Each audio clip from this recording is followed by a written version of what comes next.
Missed opportunities. I'm talking to the kids. We had a bunch of situations that, when you lose by less than a field goal, that any one play X, Y, or Z gives you a chance to win the game. So I think the frustrating thing is just our missed opportunities.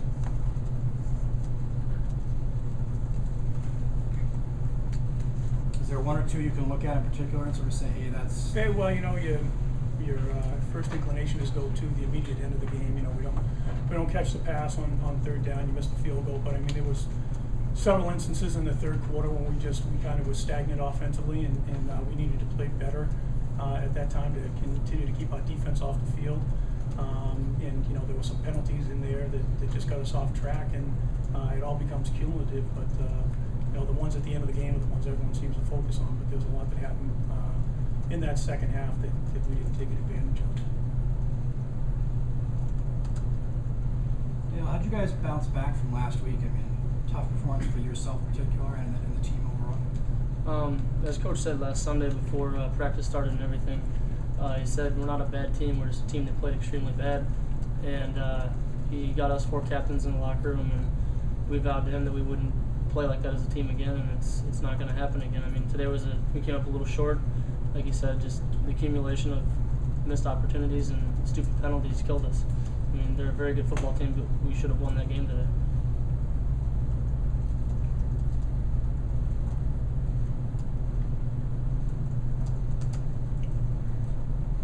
Coach, what do you think of Pierre, their running back? It was his first career start, and he's a true freshman, right? Yeah, he did some nice things. He's solid, good balance. Watching half the time when talking with the offense when he was out there, but I believe he had over 100 yards, and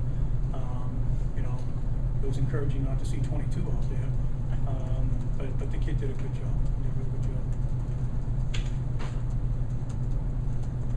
Are you hoping to see more of these games between the Northeast and the Ivy League?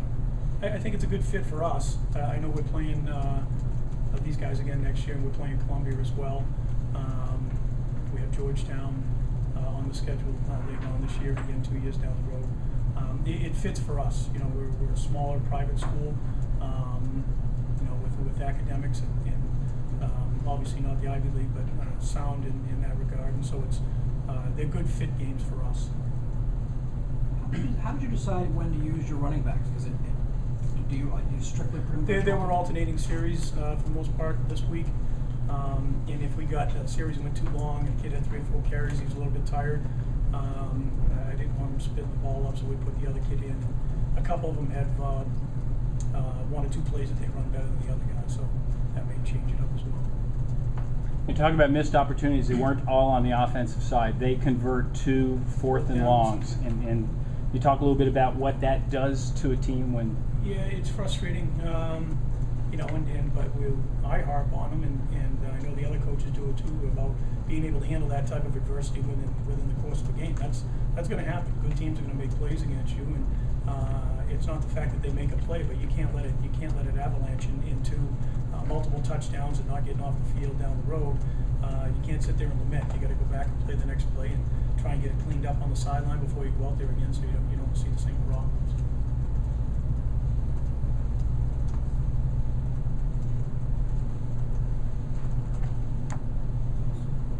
Making an effort to keep the ball away from Abuhoff on those kickoffs. We're going to lose. It ain't going to be to him. He can go. We recruited him out of high school. He's a track kid down in Florida, and we definitely wanted him. And we had an opportunity on the punt. You talk about it there. The kid hit a heck of a kick. I don't know how long it was, but got him going backwards. He drops it on the ground. We got 2 guys there, and we end up pushing it around. We get the ball on the 17-yard line or something. The game changes. So there's multiple opportunities there. We have to punt it to them.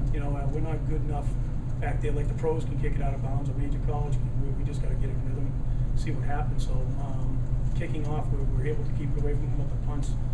Not so lucky. How many times the punt? 3 coming.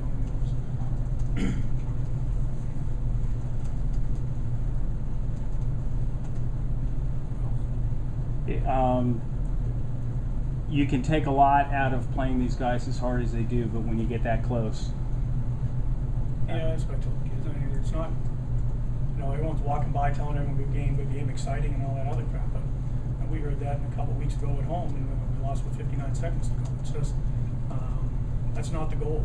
That's not the goal. And I think we almost took that as some sort of merit badge a week ago on our next game. Thought, having come close and played a good game, but no one cares about that 2 weeks down the road when we're looking at your record. Could you see the final kick? I mean, did you have a sense that it was going wide right away? Yeah, I thought it was. By the time it got to the upright, I thought it was closer than I thought coming off his foot. I thought it was going to hit that tent over there. The swing, his kick didn't look. Yeah, he's kicked for 4 5 weeks. games. Yeah, he's a former soccer player. From Sweden. So if it was on the other hash, it would have been good. It would have knocked our bus over. That's why I was trying to get it back to his new hash, his better hash. How did he? Just real briefly, how did he wind up on the team? Did you guys have a need there and go? Yeah, he kicked for us at the end of last year as a junior, and when the soccer season ended, we needed something to kick off. Is what we started with.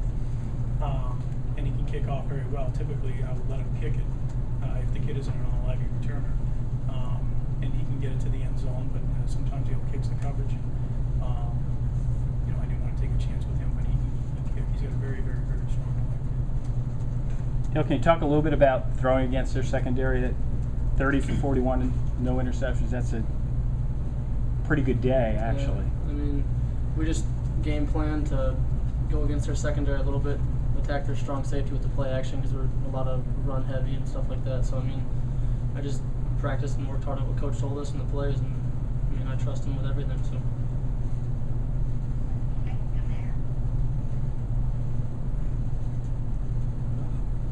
Thank you guys. Appreciate the time.